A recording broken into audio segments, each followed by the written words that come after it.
사무엘하 12장 7절부터 8절까지 말씀입니다.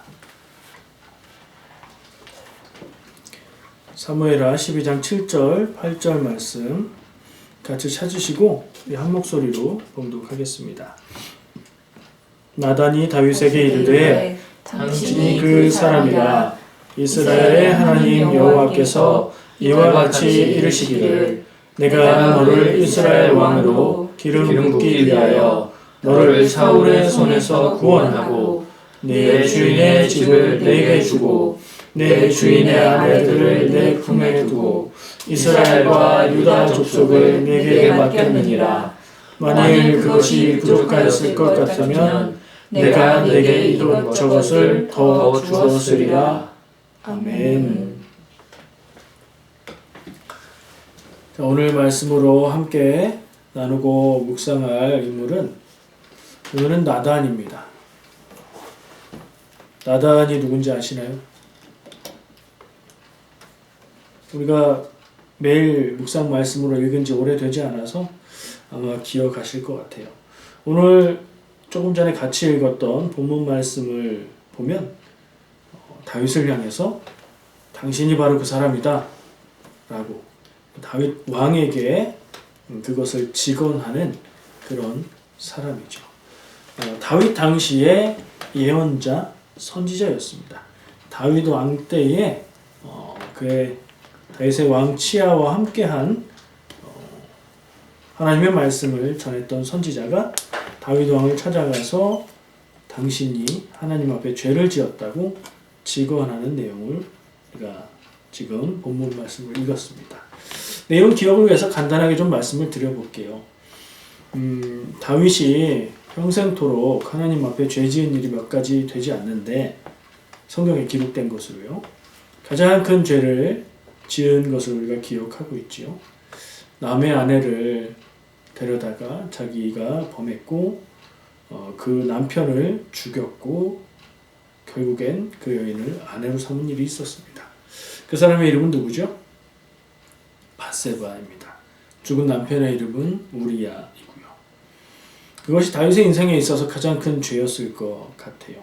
그 일이 있은 후에 다윗은 정말 죄의 마음이 무디어졌는지 죄의식을 느끼지 못하고 있을 때에 나단이 다윗을 찾아갑니다. 다윗을 찾아가서 마치 다른 이야기를 하듯이 어떤 이야기를 하죠. 한 성에 두 사람이 살고 있었는데 한 사람은 부자고 한 사람은 가난했고 그 부자는 가축들이 많아서 양들도 많이 있었고 가난한 사람은 양이 딱 한 마리 있었는데 그 양을 잘 때도 같이 데리고 자고 가족처럼 딸처럼 여기면서 살았는데 그 부자에게 손님이 찾아왔을 때 그 부자가 자기의 양으로 손님을 대접할 수 있지만 그렇게 안 하고 가난한 사람의 양을 빼앗아서 손님을 대접했다. 이런 얘기를 다윗에게 하죠. 다윗이 왕으로서 그 얘기를 듣고 그 사람 나쁜 사람이다. 그 사람의 죄가 크다. 4배나 갚아야 된다. 도둑이라는 뜻이거든요. 4배를 갚는다는 것은. 그렇게 얘기를 해요. 그렇게 얘기를 하니까 기다렸다는 듯이 나단이 당신이 그 사람이다.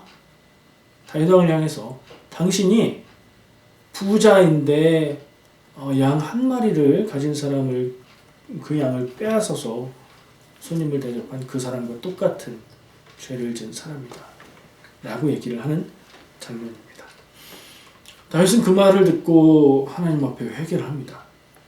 이 부분이 다윗이 위대한 사람일 수 있었던 부분인 것 같아요. 큰 죄를 짓고 그 죄를 지적하는 하나님의 음성 앞에서 자기 죄를 인정하는 그런 사람이었다는 거, 그게 참 놀랍습니다.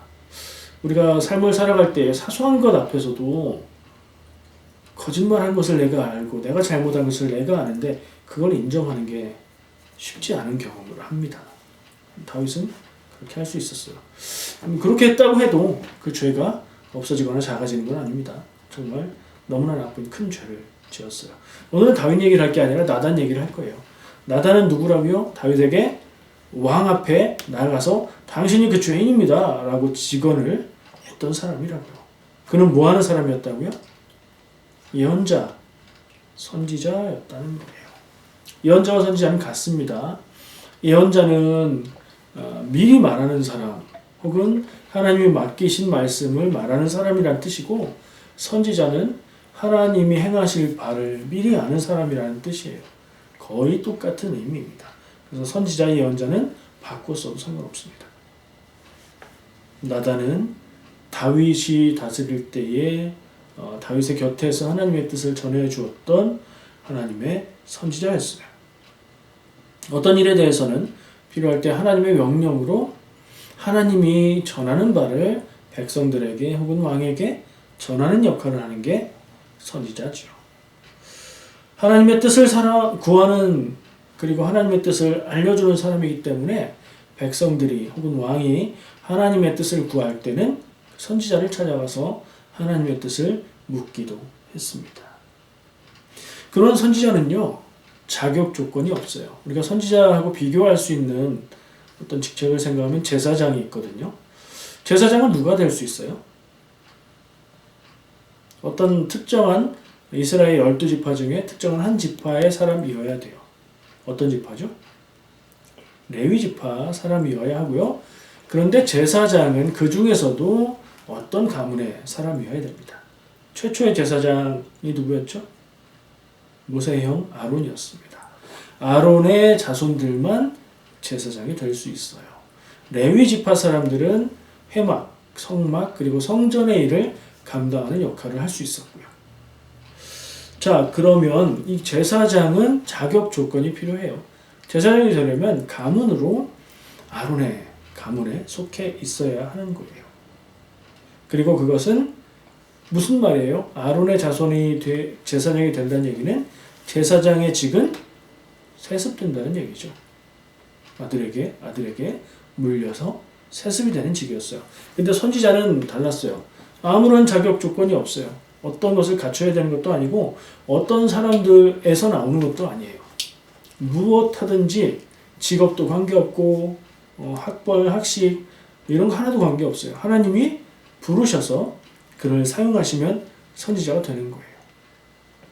어떤 때는 전혀 관계없는 어떤 사람이 하나님의 말씀을 예언할 때도 있어요. 그 순간 선지자 역할을 하는 거죠. 어떤 사람들은 평생토록 하나님의 말씀을 전하는 선지자가 되기도 하는 거예요. 나단 같은 경우가 그랬어요. 선지자의 자격 조건이 없다고 하지만 어떤 출신이 필요하다는 얘기가 아니라 선지자는 또 다른 것으로 생각해 볼 수 있는 게, 성경에 보면 선지자 앞에 안 좋은 어떤 다른 말을 붙여서 얘기하는 게 있어요. 어떤 선지자? 어떤 선지자. 거짓 선지자와 참 선지자를 얘기합니다. 거짓 선지자는 뭐예요? 선지자는 하나님의 말씀을 전하는 사람이랬죠. 거짓 선지자라면 뭐예요? 하나님의 말씀이라고 얘기하는 그 얘기가 거짓이라는 겁니다. 참 선지자는요, 하나님의 말씀이라고 얘기하는 그 말이 정말 하나님이 주신 말씀, 하나님의 뜻에 맞는 말씀이라는 거죠. 선지자의 어떤 자격이 있다면 하나님이 주시는 말씀을 받아서 그것을 전한다. 그래야 진짜 선지자다. 가짜 선지자, 거짓말을 하는 선지자들도 있었다는 얘기죠. 그런 것 좀 생각할 수 있을 것 같아요. 이 나단에 대해서 얘기하고 있으니까 성경에 나온 나단의 중요한 행적들을 세 가지 꼽아볼게요. 왜냐하면 나단은 다윗 시대와 함께하면서 중요한 순간마다 아주 중요한 역할을 하거든요. 제가 꼽은 세 가지 장면은, 첫 번째, 다윗이 나라가 좀 안정되고 부강하게 되어가고 그러자 선지자 나단과 이것을 의논합니다. 하나님의 사람이여, 선지자시여, 나는 이렇게 좋은 왕궁에 거하는데 하나님의 궤는 이 장막에 있는 것이 내가 좋지 않습니다. 하나님의 거하실 전을, 그러니까 성전이죠. 하나님의 성전을 내가 짓고 싶습니다. 라고 얘기해요. 나단한테 왜 얘기하겠어요? 나단은 누군데요? 하나님의 뜻을 전하는 사람이니까 하나님의 뜻에 이것이 어떻겠습니까? 라고 나단의 답을 구한 거죠. 나단이 좋게 생각합니다. 나쁘게 생각할 게 없잖아요. 왕은 왕궁에 살고 있고 하나님의 궤, 하나님의 법궤는 이동식 회막 광야를 다닐 때 사용했던 그 모습 그대로 있으니까 하나님의 전도 아름답게 건축을 하면 좋겠다 생각을 했어요. 근데 하나님께 뜻을 물은 게 아니라 나단의 개인적인 생각이었던 것 같아요. 나단이 좋습니다. 왕이 원하는 대로 하십시오. 라고 의견을 얘기해 줍니다. 아마 하나님도 좋아하시리라 생각을 했겠죠. 근데 나단에게 하나님이 계시로 다윗이 성전을 짓지 못하게 해라. 그리고 그 아들이 누굽니까? 성전을 건축하는 다윗의 아들 솔로몬이죠. 그 아들에게 내 씨에서 날 자손이 성전을 건축할 거다. 그 말씀에서는 솔로몬이라고 얘기는 안 해요. 그러나 우린 다 알고 있죠. 어쨌든 다윗 너는 못하고 너의 후손이 너의 자손이 성전을 건축할 것이다 라는 그 이야기와 관련해서 성전 건축에 관해서 관여하게 되고 중요한 역할을 하게 되는 게 제가 기억한 첫 번째 나단의 업적입니다. 두 번째는요. 지금 우리가 본문 말씀으로 읽은 사무엘하 12장에 나온 다윗이 죄를 지었을 때 다윗 왕에게 나가서 당신이 죄를 지었습니다 라고 직언을 하는 그 장면이에요. 좀 전에 말씀드린 성전 건축에 대한 얘기는 사무엘하 7장에 나오는 말씀입니다. 사무엘하 7장에 성전 얘기가 나오고 12장에 다윗의 죄를 직언하는 내용이 나오고 또 아주 중요한 장면이 있어요. 시간이 지나서 이제 다윗 왕이 늙어서 때가 가까이 왔어요. 왕이 계승을 해야 돼요. 근데 다윗 왕의 아들들은 굉장히 많아요. 다윗이 결혼도 많이 했고 자녀들도 많이 낳았어요. 그 중에 우리가 아는 다윗을 이은 왕은 누구라고요? 솔로몬이죠. 솔로몬이 왕이 되게 하는데 솔로몬이 왕위를 잇게 하는 데에 아주 결정적인 역할을 합니다. 왜냐하면 다윗의 아들들이 많았다고 했잖아요. 우리가 기억하는 다윗의 아들들은 여러 명이 죽어버립니다. 다윗 왕 아버지에게 반란을 일으키고 자기가 왕이 되려고 했다가 죽고 자기 이복 누이를 겁탈했다가 이복 형제에게 죽음을 당하고 이렇게 해서 여러 왕들이 죽습니다. 근데 여전히 아직도 이 솔로몬은 왕이 계승으로 볼 때에 그 형제의 차례에서 볼 때 솔로몬의 차례가 아니에요. 마치 우리 세종대왕이 그랬던 것처럼 왕이 계승을 잇는 데에 맏아들이 있고 그 다음 순위가 있고 이런 기본적인 순서를 생각했을 때 아도니아라는 왕자가 그 다음 차기 왕위 계승의 순서로 기다리고 있었어요. 아도니아는 잘생겼고요. 정치적인 수완이 훌륭해서 사람들을 이끌고 사람들을 자기 편으로 만드는 그런 능력도 출중했던 것 같아요. 다윗 왕은 늙어서 어떻게 나라를 다스리는 부분이 많이 연약해졌고 그때를 틈타서 아도니아가 자기의 지지 세력이 될 수 있는 사람들을 모아서 왕위 계승식을 왕도 없이 다윗 왕의 허락도 없이 왕위 계승식을 진행을 합니다. 그때에 이 나단이 그 소식을 알아요. 나단과 솔로몬과 밧세바나 이렇게 솔로몬의 편이 될 수 있는 사람들은 그 왕위 계승식에 하나도 초대하지 않고 자기 편이 될 사람들만 모아서 왕위 계승식을 불법이죠. 다윗 왕도 모르게 성왕도 모르게 진행을 하고 있었던 거예요. 그것을 알고 나단 선지자가 밧세바 솔로몬의 어머니를 찾아갑니다. 그래서 다윗 왕에게 가서 얘기를 해서 이것을 잘 해결을 해야 됩니다. 라고 얘기하고 밧세바는 다윗 왕을 찾아가죠. 이야기를 하고 다시 나단이 다윗 왕을 찾아가서 이야기를 하고 해서 결국에는 다윗 왕이 솔로몬에게 왕위를 계승한다고 공식적으로 선언을 하고 그래서 솔로몬이 왕이 되게 돼요. 나단의 역할이 그렇게 중요했습니다. 더 많은 일들을 했겠죠. 근데 제가 기억하는 성경의 중요한 장면들은 그 정도 되는 것 같아요. 다윗의 치세에도 관여를 크게 한 거죠.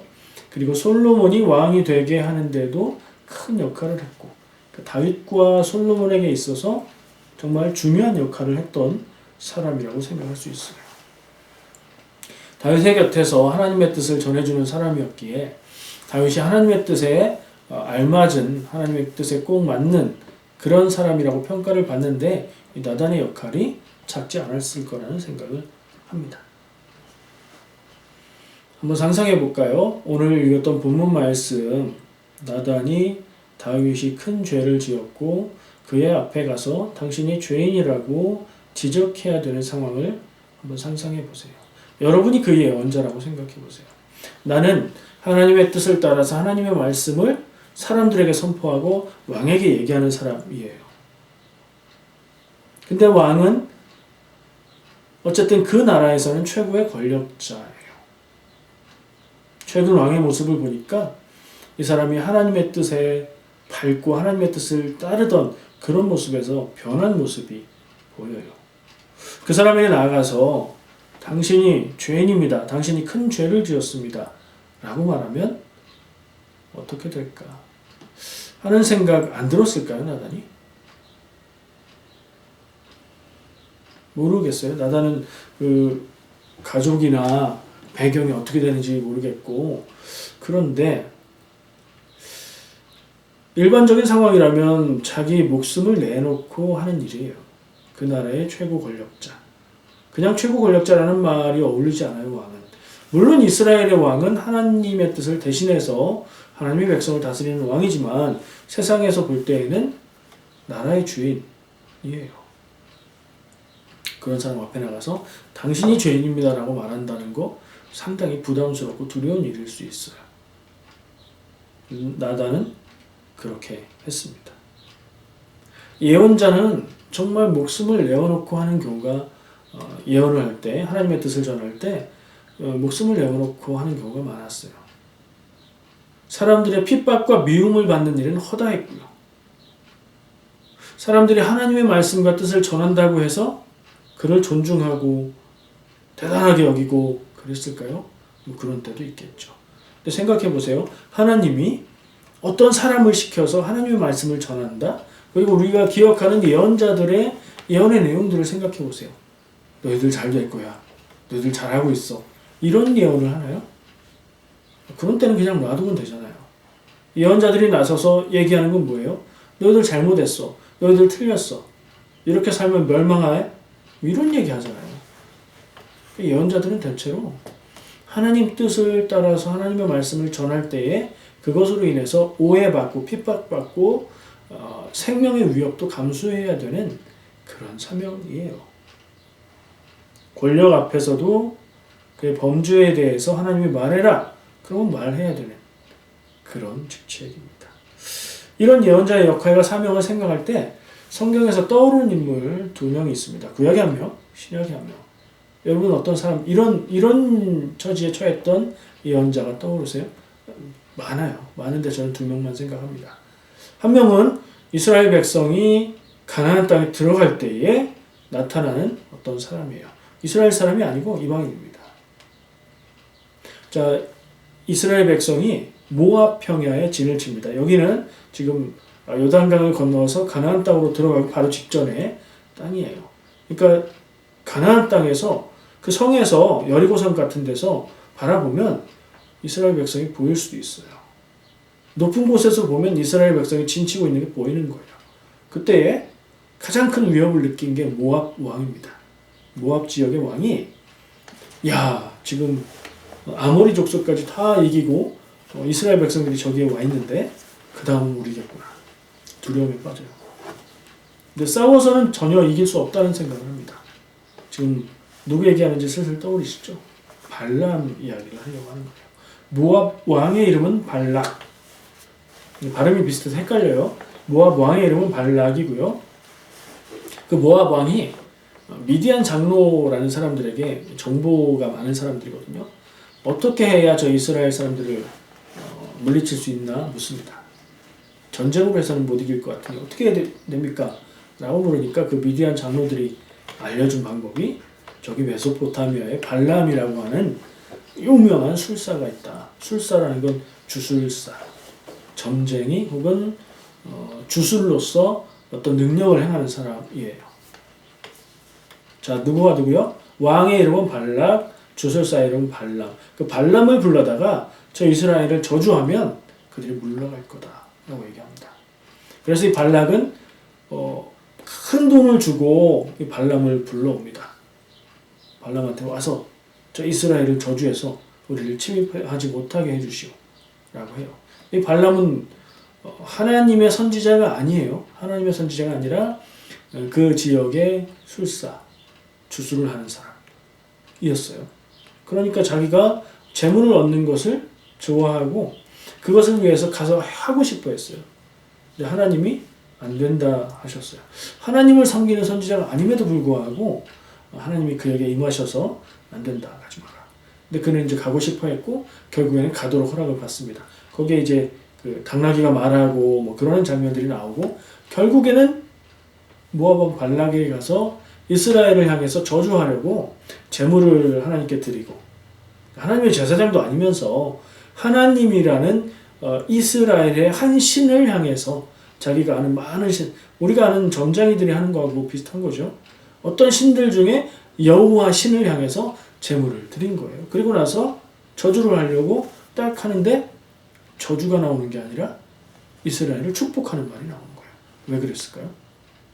하나님이 그를 붙들어 그의 입을 열어서 하나님의 뜻을 전하는 예언을 하게 하신 거예요. 발락이 막 화를 내겠죠. 그 왕이. 발람은 이렇게 말합니다. 여호와의 신이 내게 말하게 하는 것을 내가 다르게 말할 수 없다. 내가 이미 그렇게 말하지 않았느냐. 근데 발람의 속마음은 뭐예요? 저주해주고 돈을 받고 싶은데 자기 뜻대로 말이 안 나간 거예요. 그게 예언이에요. 하나님의 참 선지자의 마음과 사명감을 가진 사람이 아니더라도 하나님이 강권적으로 그렇게 하게 만드실 때가 있어요. 또 하려고 해요. 여러 번 저주를 하려고 했으나 그 입에서는 여전히 이스라엘을 향한 축복만 나갑니다. 그 예를 한 군데만 읽어드릴게요. 민수기 23장 7절에서 10절. 발람이 예언을 전하여 말하되 발락이 나를 아람에서 모압 왕이 동쪽 산에서 데려다가 이르기를 와서 나를 위하여 야곱을 저주하라. 와서 이스라엘을 꾸짖으라 하도다. 이렇게 이제 배경을 얘기하고 하나님이 저주하지 않으신 자를 내가 어찌 저주하여 여호와께서 꾸짖지 않으신 자를 내가 어찌 꾸짖으랴. 내가 바위 위에서 그들을 보며 작은 산에서 그들을 바라보니 이 백성은 홀로 살 것이라. 그를 여러 민족 중에 하나로 여기지 않으리로다. 야곱의 티끌을 누가 능히 세며 이스라엘의 4분의 1을 누가 능히 세일고 나는 의인의 죽음을 죽기 원하며 나의 종말이 그와 같기를 바라노라. 이렇게 얘기를 해요. 그리고 또 뒤쪽에 보면 민수기 23장 12절에 발람이 대답하여 이르되 여호와께서 내 입에 주신 말씀을 내가 어찌 말하지 아니할 수 있으리까. 이 발람의 경우에는 자기 의지로 하나님이 주신 말씀을 전한 게 아니라 하나님이 그의 의지를 지배하셔서 그가 이스라엘을 축복하는 말을 하게 하셨어요. 그것을 지금 얘기하는 거예요. 하나님이 누군가를 붙들어서 예언하게 하시면 그의 의지와 관계없이 예언하는 모습을 보여주었던 이방의 주술사 발람의 이야기가 생각이 났어요. 신약으로 가서는요, 베드로인데 베드로가 나오면 이제 둘 중에 하나죠.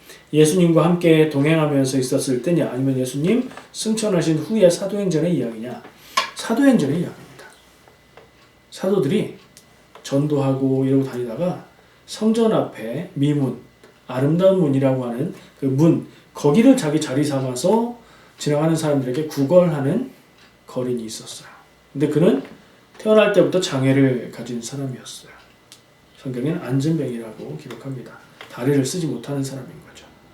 그가 이 사도들에게 돈을 달라고 구걸하자 사도들이 우리에게 그 은과 은은 없지만 예수의 이름으로 명하노니 일어나 걸으라 라고 얘기를 해요. 그래서 그가 일어났잖아요. 그가 병이 치유가 됐잖아요. 사람들이 놀라고 놀란 사람들이 모여들었을 때 복음을 전하고 그렇게 해요. 근데 그 당시에는 이 사도들의 복음 전도하는 게 허용이 안 됐던 때예요. 성령 받고 사도들이 담대하게 지혜의 말씀으로 복음을 전하기 시작한 그런 때 한 번 말씀을 전하고 하니까 3,000명이 믿고 지금 그 시점에는 5,000명의 믿는 사람이 있었다 라고 기록하고 있는 그런 때예요. 전도를 통해서 교회가 커져가고 있는 그런 때. 그러면 유대인들, 특히 예수님을 죽였던 그 주모자들은 어떤 생각이 들까요? 굉장히 위협적인 생각이 들겠죠. 이 사람들을 초장에 꺾어서 눌러 없애야 되겠다. 그래서 사도들을 잡아갑니다. 사도들은 붙잡혀가서 이 이스라엘의 최고 회의 기관인 산헤드린의 신문을 받습니다. 이렇게 묻습니다. 너희가 누구의 이름으로 이런 일을 행하는 것이냐? 그때 베드로가 딱 나서서 대답합니다. 우리가 행한 착한 일에 대해서 말하는 것이냐? 그렇다면 나사렛 예수 그리스도의 이름으로 한 것이다. 그 착한 일이 뭔데요? 아까 얘기한 나면서부터 장애인이었던 그 사람을 예수 그리스도의 이름으로 고쳐준 것, 그 일을 얘기하는 거예요. 그 상황에 이제 산헤드린에서는 당황합니다. 왜냐하면 백성들의 눈이 두려운 거예요. 그들이 예수의 이름으로 말해서 그 안진뱅이 병자가 나은 게 사실이거든요. 그걸 사람들이 다 알고 자기들 앞에 그 사람이 증거로 있어요. 증거가 있으니 그걸 부인할 수가 없어요. 이걸 어떻게 해야 되는가? 사도들을 나가 있어라. 그런 다음에 이 산헤드린 공회 위원들이 회의를 합니다. 어떻게 해야 될까? 답이 안 나와요. 어떻게 할 수가 없어요. 금지시켜야 되겠는데 할 수가 없어요. 그래서 내린 결론이 다시는 그 이름으로, 그 이름 누구 이름? 예수 그리스도의 이름이죠. 그 이름으로 가르치거나 전하지 말라라고 명령을 합니다. 그때 베드로가 대답하는 말씀이 있어요. 사도행전 4장 19절 20절 말씀입니다. 읽어볼게요. 베드로와 요한이 대답하여 이르되 하나님 앞에서 너희의 말을 듣는 것이 하나님의 말씀을 듣는 것보다 옳은가 판단하라. 우리는 보고 들은 것을 말하지 아니할 수 없다. 이렇게 대답했어요. 물론 이 베드로와 요한은 예언자라고 부르는 사람들은 아니에요. 사도라고 부르는 사람들이죠. 이미 이때가 되면 예언자는 없어요. 복음을 전하는 사도들이 가장 크게 활동을 하고 그 사람들이 하나님의 말씀을 전하는 역할을 하고 있죠. 대체했다고 볼 수 있을 것 같아요. 그 사람들이 이렇게 말합니다. 권력의 앞에서 권력의 이름으로 그 예수의 이름으로 아무 일도 하지 마라, 가르치지 마라, 전하지 마라 하는 말 앞에 우리가 너희의 말을 듣는 게 맞니? 하나님의 말씀을 듣는 게 맞니? 너희들도 하나님을 섬기는 자들이라고 이야기하는데 권력의 말을 듣고 우리가 그것을 따라야 되겠는가? 아니면 하나님의 뜻을 따라서 하나님의 뜻을 말씀으로 전해야 되겠는가? 우리는 보고 들은 것을 말하지 않을 수 없다. 이렇게 대답을 한 거예요. 이런 모습에서도 예언자의 참모습을 발견합니다. 자, 오늘 나단이라는 예언자를 생각하고요. 그 예언자가 최고 권력 왕 앞에서 담대하게 그의 죄를 지적했던 이야기를 가지고 생각을 하고 있어요. 예언자는 누구인가? 예언자는 무엇을 하는가? 어떤 사람들이 예언자였고 예언자들은 어떤 대우를 받았는가? 기억해 보면 좋을 것 같아요. 예언자는요, 이익과 편리를 위해서 말하는 사람이 아닙니다. 하나님의 뜻을 말해야 되는 사람입니다. 그것으로 인해서 자기가 핍박을 받고 미움을 받고 죽음을 당할지라도 그것을 해야 되는 사람이에요. 근데 아까 얘기한 대로 예언자라고 하면서 선지자라고 하면서 자기의 이익을 위해서 말하는 사람들도 있었습니다. 사람들이 듣기 원하는 말, 사람들 귀에 듣기 좋은 말을 해주면 사람들은 그를 진짜 예언자라고 하면서 그를 높였죠. 그 당시에는 그랬어요. 듣기 좋은 얘기를 하니까. 그리고 정말 진짜 하나님의 예언자는 안 된다, 망한다, 너희들 죽는다, 틀렸다 라고 얘기하니까 미움을 받고 핍박을 받았습니다. 예언자는 그런 사명이 있는 거예요. 나단은 바로 그런 예언자였습니다.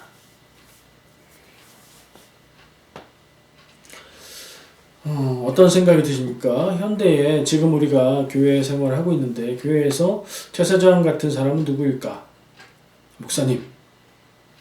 그렇게 떠오르는 게 자연스럽긴 하죠. 그럼 현대 목회자는 그 역할이 제사장일까 예언자일까? 물론 다 다릅니다. 제사장도 아니고 예언자도 아니고 목회자예요. 목회를 하는 사람입니다.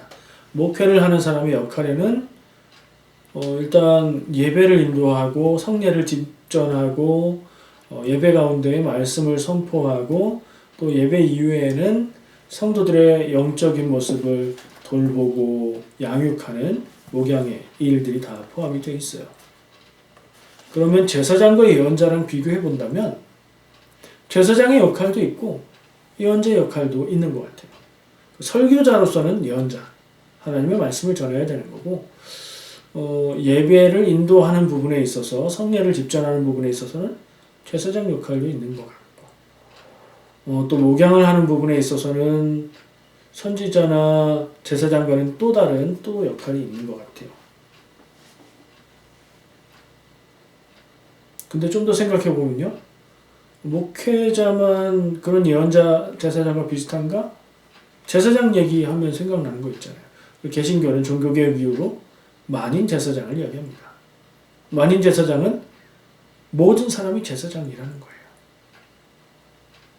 목회자는 부름받은 성도들 가운데 동일한 성도 중에 그 역할이 목회의 역할을 하는 사람일 뿐이고 성도들 한 명 한 명이 자기 인생과 그 주변의 사람들에게 하나님의 제사장, 하나님의 예언자의 역할을 해야 된다는 거예요. 그러니까 만인 제사장이라고 해서 제사장 역할만 생각할 건 아니고 예언자 역할도 생각해야 돼요. 예언자가 하는 것은 하나님의 뜻과 말씀을 전하는 거예요. 세상을 향해서, 다른 사람을 향해서, 또 스스로 자신을 향해서 하나님의 뜻과 말씀을 전하는 것. 목회자도 그 해야 될 일이고 성도도 역시 동일하게 해야 되는 일이다 라고 저는 결론을 내려봅니다. 나단 같은 예언자, 나단은 예언자니까 성경에 기록된 사람이니까 지금은 목회자, 목사님이 해야 되는 거 아닌가? 목사님이 해야 되는 거 맞는데 성도도 다 해야 된다는 거예요. 그럼 예언자의 사명이라는 것이 성도에게도 요구된다. 저는 그렇게 말씀을 드립니다. 정말 하나님이 살아계시고 나를 부르셨다고 믿고 생각하면 성도가 예언자의 삶을 살지 않을 수가 없습니다. 아까 얘기했죠? 예언자에는 거짓 예언자도 있었다고요. 거짓 예언자는 사실 예언자가 아니죠. 예언자라는 명칭, 호칭을 이용해서 자기를 위한 말들을 하는 거짓말장이요, 사기꾼이요, 하나님의 뜻을 전하지 않고 다른 것을 하나님의 뜻이라고 말하니 하나님의 대적자인 것이죠. 사탄적인 거예요. 성도는 그렇게 살면 안 되죠. 내 이익을 위해서 거짓말하고 내 이익을 위해서 하나님의 뜻이 아닌 것을 하나님의 뜻이라고 말하고 그러면 안 된다. 우리는 모든 성도가 다 예언자의 사명을 가지고 살아야 된다. 이렇게 말할 수 있어요.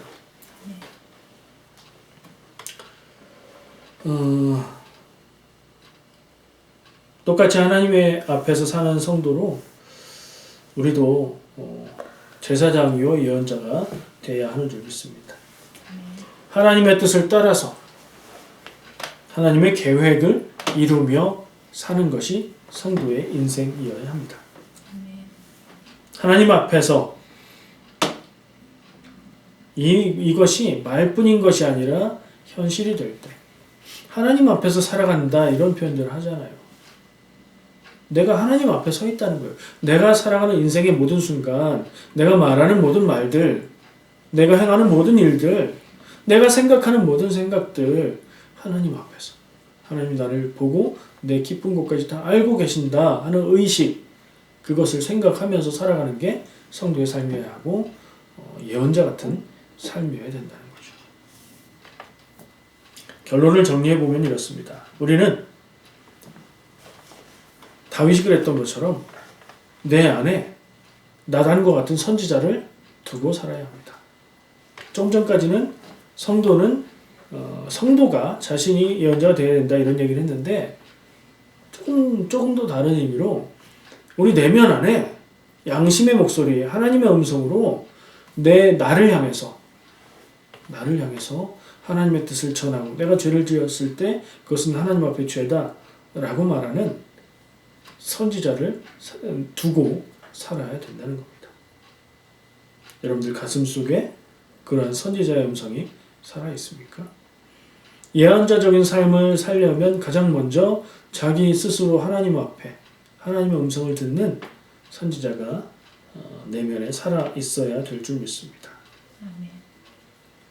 나의 편리와 욕심을 채우는데 하나님의 이름을 팔지 않아야 합니다. 하나님의 뜻을 말할 때 이익 앞에서도 yes 하면 내가 이익을 얻지만 하나님의 뜻이 아니기에 no, 아니라고 말할 수 있는 그런 살아있는 예언자를 여러분들 가슴속에 두고 살아가시기를 축복합니다. 기도하겠습니다. 사랑과 은혜